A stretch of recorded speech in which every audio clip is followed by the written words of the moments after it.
আজকাল আপনার ট্যাক্সের টাকা দিয়ে রাম মন্দির তৈরি হচ্ছে, উনি রাম মন্দির করেছে, তারা আবার জগন্নাথ মন্দির করবো। মসজিদ কোথায়? কটা মসজিদ তৈরি হয়েছে? কোথায় গেল ওয়াকফের টাকা? 1934 সালে ওয়াকফ বোর্ড তৈরি হয়েছিল, আজ ওয়াকফ বোর্ড ঢুকছে। ওই গরিব মেধাবী ছেলে মেয়েদের বৃত্তি পাচ্ছে করে এখন পর্যন্ত পশ্চিমবঙ্গে একটা মাত্র ছাত্রীদের নিবাস রয়েছে। তা তো কথা ছিল না। মরুন যেসব দানের মুসলিম এত সম্পত্তি দান করে গেছে, সে টাকার হিসাব করে শুধু ট্যাক্স দিয়ে মরছে। আর এখন যে দায়িত্বে আছেন অকাপড়ের সভাপতি গরিব সাহেব, সে শুধু চিঠি লেখে খেলা। ওই আমরা হিসাব বুঝতে এখন ময়দানে যাই না, আমরা শুধু রাজনৈতিক পতাকা নিয়ে লড়াই করতে যাই। করুন, মরুন, ভালো করে মরুন, আরো মরবে, আমাদের কেউ রক্ষা করতে পারবে না। এখন আপনাদের সম্মুখে বক্তব্য রাখবেন।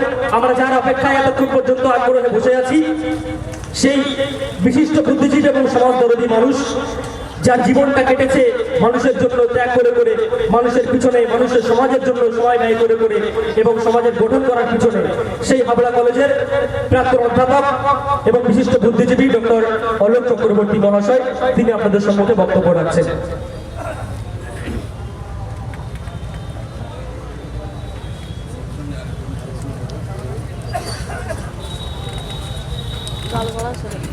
আসসালামু আলাইকুম।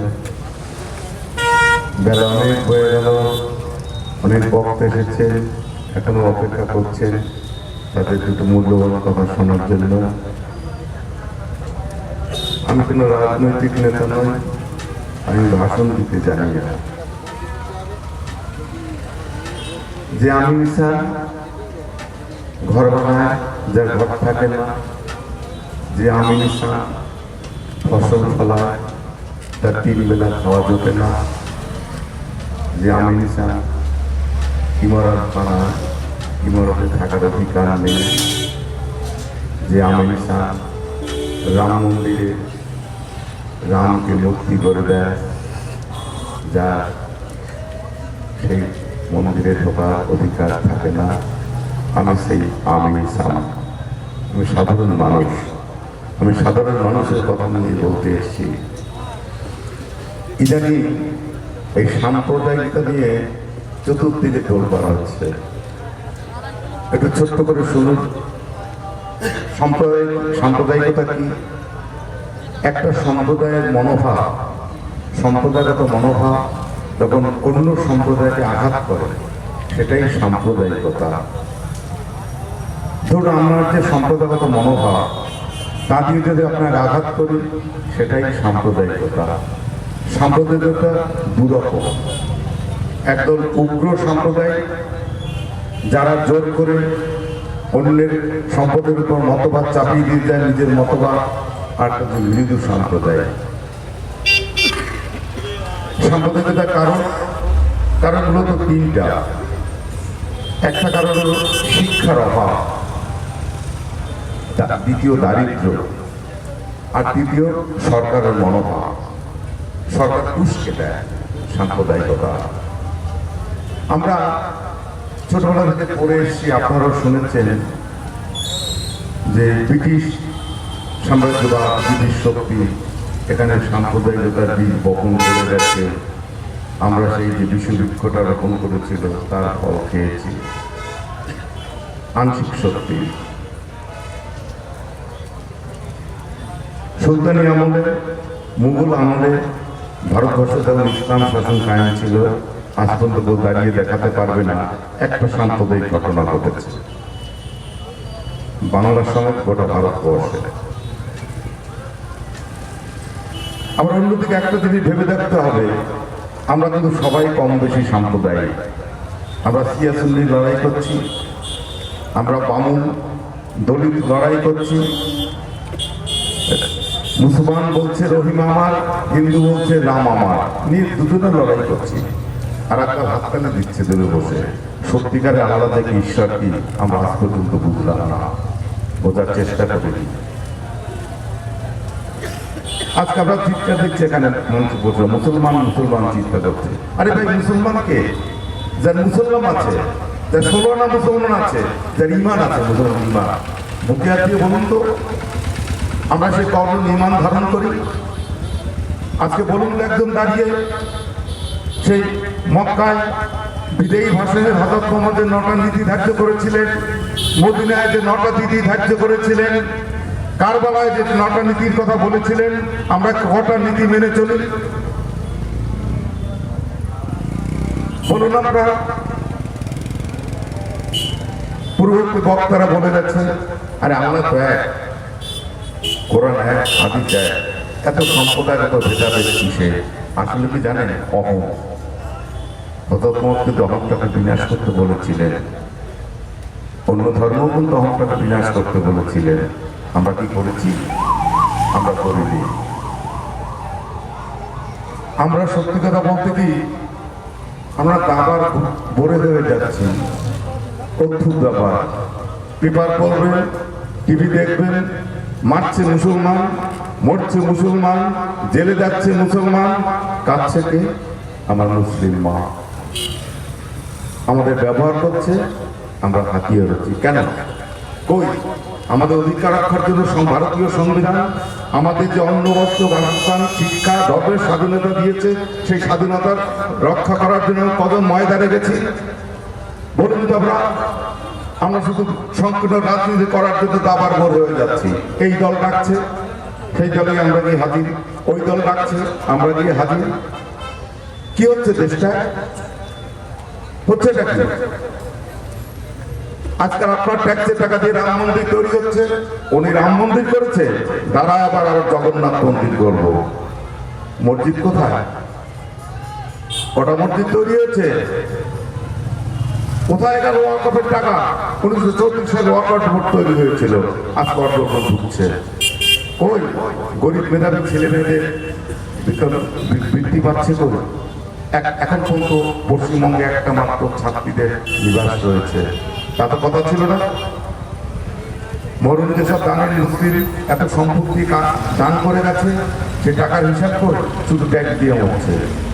আর এখন কিন্তু দায়িত্বে আছেন অকাপড়ের সভাপতি গণিত সাহেব, সেগুলো চিঠি লেখে খেলা।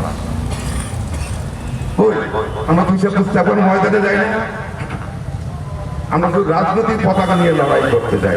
করুন, মরুন, ভালো করে মরুন, আরো মরবে। আমাদের কেউ রক্ষা করতে পারবে না,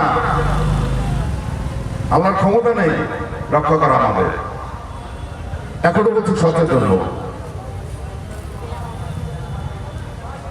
ভারতীয় সংবিধান যে মৌলিক অধিকারগুলো দিয়েছে, সে অধিকারের জন্য আসুন আমরা দিন ব্রিগেডে যাই।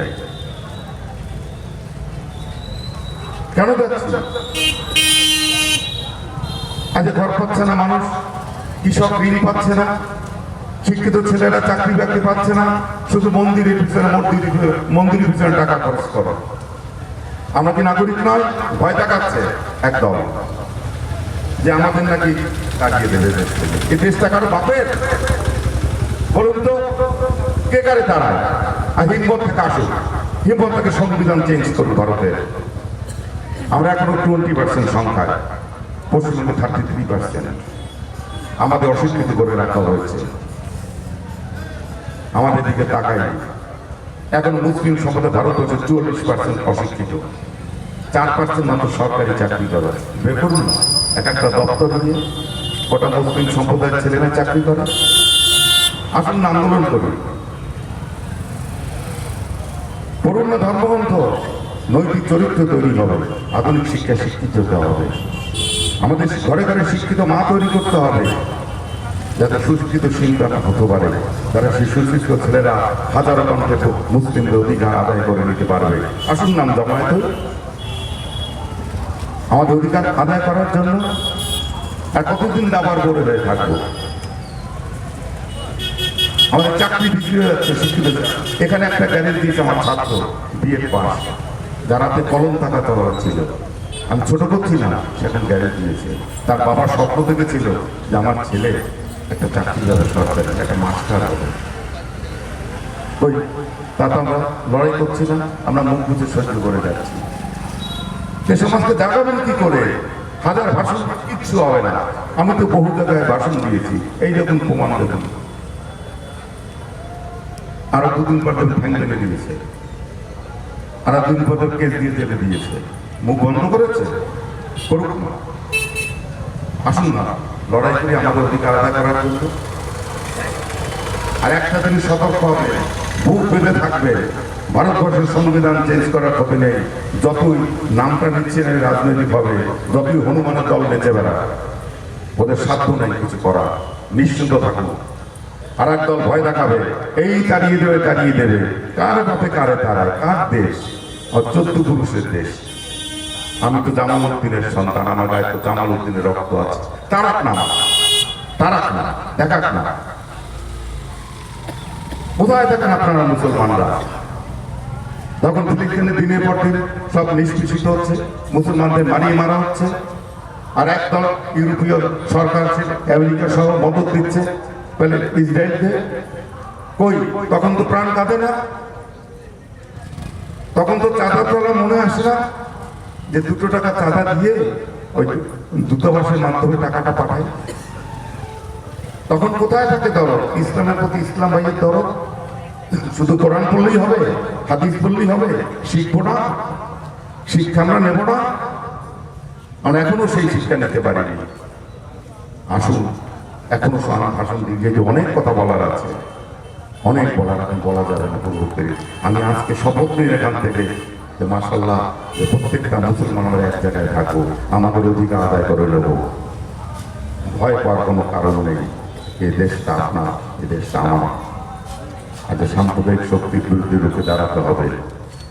আর উগ্র সাম্প্রদায়িককে চেনা যায়, জানেন তো? বাইরের শত্রুকে চেনা যায়, ঘরের শত্রুকে চেনা যায় না। যারা মৃদু সাম্প্রদায়িক কথা করে তলে তলে, এরা বড় ভয়ঙ্কর। তারা ভয়ঙ্কর যারা রোজা না রেখে হিজাব পরি ইত্যাদি পার্টি করে, ওরা কিন্তু আরো ভয়ঙ্কর। ওরা মাথায় রাখবে। 21 শতাব্দী, আমি কেরল থেকে এসেছি, আমার মাথায় হিজাব টুপি পরা ছিল। একটা ভদ্রমহিলা আমাকে বলছে ডাব কাটে, ওরা আবার হিন্দি বলতে চায় না, ইংরেজি বলে। আমাকে বলছে ইউ মুসলিম গো টু মসজিদ। ভাবতে পারছেন কোন দেশে দাঁড়িয়েছি? 21 শতাব্দীতে। এই কদিনকার আগের ঘটনা। আমাকে মন্দিরে ঢুকতে দেয়নি। আমার অপরাধ? আমার তো বইটাও নেই, কিছুই নেই গলায়। ও দেখেছে টুপি, এটা মুসলমান।